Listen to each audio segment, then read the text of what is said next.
સંજેલી નગરજનોએ ગ્રામ પંચાયત આગળ કચરાનો ઢગલો ફેંકીને ઉગ્ર વિરોધ નોંધાવ્યો.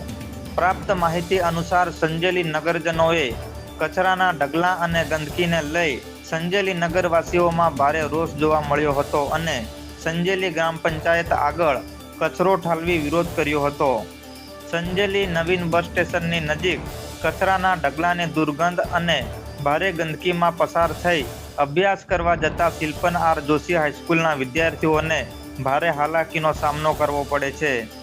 વહીવટી તંત્ર મસ્ત, શાળાના બાળકો ત્રસ્ત. વર્ષોથી ગંદકીની સમસ્યા ઉકેલવા તંત્ર નિષ્ફળ.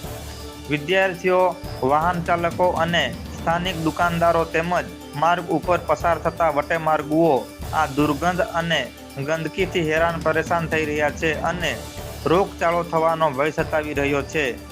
સંજેલી બસ સ્ટેશન નજીક મુખ્ય માર્ગ પર દેશના વડાપ્રધાનના સ્વચ્છ ભારત અભિયાનના ધજાગરા જોવા મળી રહ્યા છે. સંજેલી નગરમાં પાયાની સુવિધાના અભાવને લઈ અનેકવાર રજૂઆતો કરી, પરંતુ ગંદકીના ઢગલા દૂર કરવામાં વહીવટી તંત્ર નિષ્ફળ.